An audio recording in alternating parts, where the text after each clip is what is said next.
Hello guys, question number 39 करते हैं work power energy की एक्सरसाइज का। A uniform chain of length L and mass M overhangs a horizontal table with its two third part of the on the table. वही है question number 38 में जो था, है ना भाई, कि ये टू थर्ड पार्ट टेबल में है। तो 2/3 L लेंथ शुरू में टेबल के ऊपर है और L/3 लेंथ लटक रही है। ठीक है, इसका मास कितना हो जाएगा,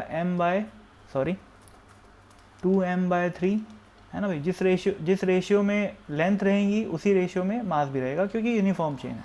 ठीक है ना भाई, तो इसका मास कितना हो जाएगा, m/3। ठीक है, तो ये इनिशियल पोजीशन है। ठीक है, the friction coefficient between the table and the chain is mu. तो पिछले क्वेश्चन में, यानी कि क्वेश्चन नंबर 38 में, ये फ्रिक्शन कोफिशिएंट नहीं दिया हुआ था, तो हम टेबल को स्मूथ माने थे। पर अब अपने को यहाँ पर फ्रिक्शन कंसिडर करना है और कोफिशिएंट ऑफ फ्रिक्शन म्यू दिया हुआ है। ठीक है, now find the work done by the friction during the period the chain slips of the table. तो इस बार अपने को चेन को ऊपर नहीं ले जाना है, बल्कि चेन अपने आप ग्रेविटी की वजह से नीचे स्लिप होएगी। ठीक है, और इस पूरे प्रोसेस में जब चेन पूरी की पूरी स्लिप हो जाएगी, उस प्रोसेस में फ्रिक्शन के द्वारा जो भी वर्क है अपने को निकालना है। ठीक है, यानी कि जब चेन पूरी की पूरी इस पोजीशन में आ जाएगी, पूरी की पूरी हवा में आ जाएगी। ठीक है, इस इनिशियल पोजीशन से लेकर इस फाइनल पोजीशन तक जो फ्रिक्शन का वर्क है वो अपने को निकालना है। ठीक है, तो अब इसके एनालिसिस अपन करते हैं, देखते हैं। मैं ऐसा अज्यूम करता हूँ कि किसी थोड़े से समय के बाद जो चेन है वो x लेंथ स्लाइड हो गई। ठीक है, at present 2L/3 length table के ऊपर है और L/3 लेंथ लटक रही है। ठीक है, मैं ऐसा अज्यूम कर रहा हूँ कि कुछ समय के बाद x लेंथ, यानी कि x लेंथ स्लाइड कर गई। तो क्या होएगा कि चेन जो है वो ऐसी दिखाई देगी। अब मैं वो नई पोजीशन को ब्लैक कलर से दिखा रहा हूँ, ठीक है, डिफ्रेंशिएट करने के लिए। तो बेसिकली हुआ ये कि x लेंथ इधर स्लाइड हो गई, ठीक है, और x लेंथ इधर बढ़ गई, यानी कि टेबल के ऊपर वाला पार्ट x कम हो गया और जो लटक रहा था वो x बढ़ गया। ठीक है, तो अब समझो ये जो लेंथ है ये बची हुई लेंथ है। ठीक है, तो ये कितनी हो गई, 2/3 इंटू एल माइनस एक्स। इतना पार्ट अभी टेबल के ऊपर है और टेबल के नीचे ये वाला जो पार्ट है पूरा का पूरा, वो कितना हो गया अब, L/3 प्लस एक्स। ठीक है ना भाई, तो अब समझो यार, मैं इस पोजीशन पे इसकी एफबीडी बनाऊंगा। ठीक है, तो सबसे पहले तो ये देखते हैं कि इतने पार्ट का मास क्या होगा और इतने पार्ट का मास क्या होगा। तो भाई सीधी सी बात है, इतने पार्ट का मास क्या हो जाएगा, लेंथ जो कि 2L/3 है, 2L/3 लेंथ है ना भाई, minus x into linear mass density कर देता हूँ। अब चूंकि यूनिफॉर्म रॉड है तो लीनियर मास डेंसिटी क्या हो जाएगी, m/l। तो length into linear mass density करने से इतने पोर्शन का मास आ जाएगा, जो कि एट प्रेजेंट कहाँ पर है, टेबल के ऊपर है। ठीक है, तो इतना मास अभी टेबल के ऊपर है और ये जो लटक रहा है इतना पार्ट, ठीक है, जो लटक रहा है उसकी जो लेंथ है वो कितनी है, L/3 प्लस एक्स। तो उसका मास कितना हो जाएगा, into linear mass density which is n/l। ठीक है, तो ये हो गया लटक रहे पोर्शन का मास। ठीक है, तो मैं बाकी सारी चीज़ों को मिटा देता हूँ।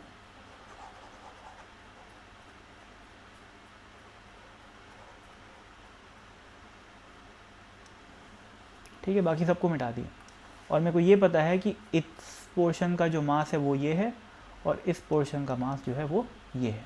ठीक है, अब समझो जो नीचे है उसको फ़िलहाल के लिए भूल जाओ, फ़िलहाल बस इतने पार्ट पे ध्यान दो जो कि इस समय ऊपर है। ठीक है, एक काम करता हूँ, मैं उसको कुछ अलग कलर से बना लेता हूँ, ग्रीन कलर से बना लेता हूँ। ये वाला जो पार्ट है जो टेबल के ऊपर है एट प्रेजेंट, उसको मैं ग्रीन कलर से बना रहा हूँ। ठीक है, जिसका मास इतना है। अब इस पार्ट की अगर मैं एफबीडी बनाऊँ तो सोचो ये वाला जो पार्ट है, इतना पार्ट, वो क्या कर रहा है, उसका एक्सेलरेशन एक्स डायरेक्शन में है, क्योंकि भाई जाहिर सी बात है ये रॉड का जो ये लटक रहा हुआ पोर्शन है वो नीचे जाएगा और ये जो ऊपर वाला पोर्शन है वो राइट साइड जाएगा। कुछ एक्सेलरेशन तो होगा ही ऑब्वियसली, है ना भाई, ग्रेविटी उसको खींच रही है। लेकिन वो एक्सेलरेशन कौन सी डायरेक्शन में है, एक्स डायरेक्शन में है। इसका मतलब ये हुआ कि इस ग्रीन पार्ट में जो नेट फोर्स है वो वाई डायरेक्शन में 0 होगा, ठीक है। अब सोचो वाई डायरेक्शन में कौन कौन सा फोर्स लग रहा है इस ग्रीन पार्ट पे, मैं सिर्फ और सिर्फ ऊपर वाले पार्ट की बात कर रहा हूँ, ठीक है ना। तो वाई डायरेक्शन में अगर देखा जाए तो एक नॉर्मल रिएक्शन लग रहा होगा ऊपर, ठीक है, और एक लग रहा होगा mg, और उस mg की वैल्यू कितनी होगी, इतना मास है ना ये, तो 2l/3 माइनस एक्स m/l, ये तो आ गया मास, इनटू g, तो ये आ गया ग्रेविटी और ये आ गया नॉर्मल रिएक्शन। तो x डायरेक्शन में, सॉरी y डायरेक्शन में इन दोनों फोर्सेस के अलावा और कोई सा फोर्स नहीं है। अब यहाँ पर टेंशन लग रही होगी, ये बात बिल्कुल सही है, पर वो कहाँ पर है, x डायरेक्शन में है ना, तो उसकी अपने को टेंशन नहीं लेनी है, ठीक है। क्यों नहीं लेनी है बात समझते हैं, क्योंकि मेरे को फ्रिक्शन फोर्स का वर्क निकालना है, और फ्रिक्शन फोर्स का वर्क निकालने के लिए मेरे को फ्रिक्शन चाहिए, फ्रिक्शन की जो इंस्टेंटेनियस वैल्यू है वो चाहिए, ठीक है। और फ्रिक्शन की वैल्यू निकालने के लिए मेरे को नॉर्मल रिएक्शन की वैल्यू चाहिए, ठीक है ना भाई। और नॉर्मल रिएक्शन की वैल्यू किसके बराबर है, इसके बराबर है। क्यों इसके बराबर है, क्योंकि ये रॉड जा रही है एक्स डायरेक्शन में, यानी कि वाई डायरेक्शन में इक्विलिब्रियम है। इस पोर्शन का वाई डायरेक्शन में नेट फोर्स क्या होएगा, 0 होएगा, क्योंकि वाई डायरेक्शन में कोई भी मोशन नहीं हो रहा है, ठीक है ना भाई। इसका मतलब नॉर्मल रिएक्शन क्या हो गया, इसके बराबर हो गया। अब नॉर्मल रिएक्शन आ गया तो फ्रिक्शन भी आ गया। फ्रिक्शन क्या होता है, म्यू इंटू एन। अब इतना तो साफ है कि भैया ये काइनेटिक फ्रिक्शन लग रहा है, क्योंकि रॉड स्लाइड कर रही है, स्लिप कर रही है, तो काइनेटिक फ्रिक्शन की वैल्यू सीधा क्या होती है, म्यू इंटू एन, ठीक है। तो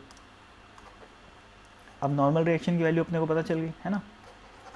तो मैं एक काम करता हूँ, अब मैं इस एफवीडी में अब वाई वाले फोर्सेस को बनाने का कोई मतलब नहीं है, क्योंकि वाई डायरेक्शन में नेट फोर्स तो 0 है ना भाई।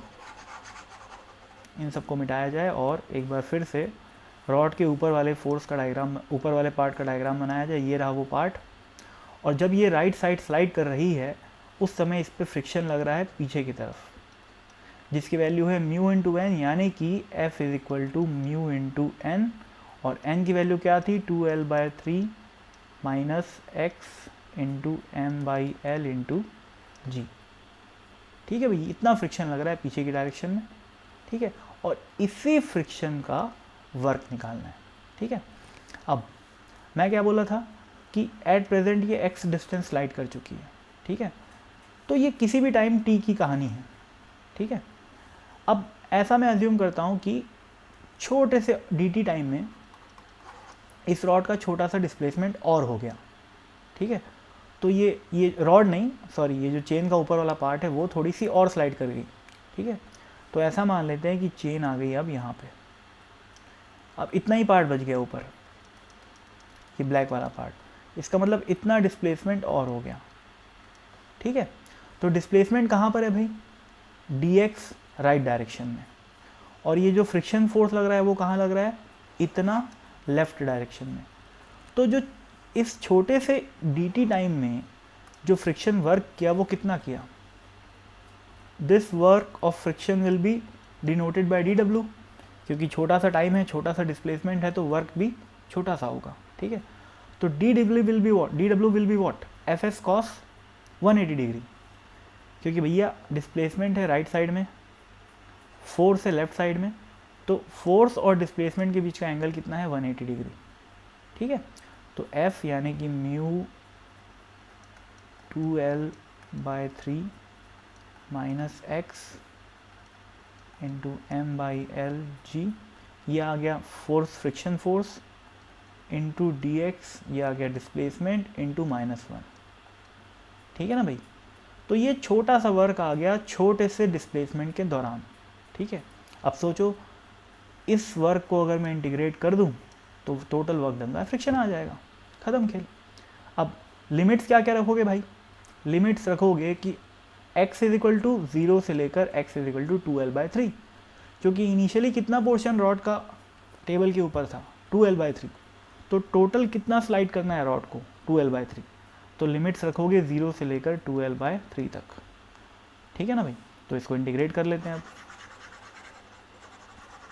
इंटीग्रेट कर लेते हैं ना, तो देखो क्या क्या आएगा, ये डी डब्ल्यू का इंटीग्रेशन तो ऑब्वियसली डब्ल्यू ही हो जाएगा, टोटल वर्क डन, है ना।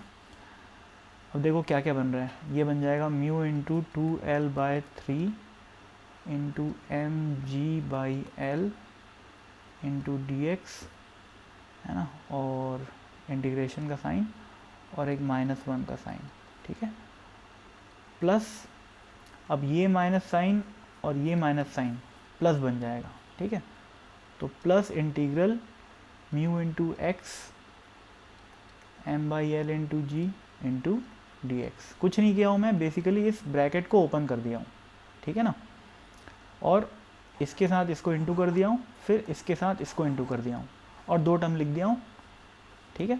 अब दोनों को मैं अलग अलग इंटीग्रेट करके लिमिट्स पुट कर दूंगा, ठीक है। तो फर्स्ट वाले इंटीग्रल में क्या क्या कांस्टेंट है, म्यू कांस्टेंट है, 2 कांस्टेंट है, एल कांस्टेंट है, 3 कांस्टेंट है, एम कांस्टेंट है, जी कांस्टेंट है, एल कांस्टेंट है, dx का इंटीग्रल हो जाएगा, इंटीग्रेशन हो जाएगा x, ठीक है, और माइनस साइन तो जिंदा है ना, और लिमिट्स रखेंगे 0 से लेकर 2L/3 प्लस अब देखो यहाँ पर म्यू कांस्टेंट है, m कांस्टेंट है, g कांस्टेंट है और l भी कांस्टेंट है, ठीक है। अब यहाँ बचा क्या, x और dx, x dx का इंटीग्रेशन क्या होता है, x²/2, ठीक है, लिमिट्स रखेंगे 0 से लेकर 2L/3 तक, ठीक है। तो इसको सॉल्व कर लेते हैं। अब इन सब डायग्राम का कोई काम नहीं है अपने को,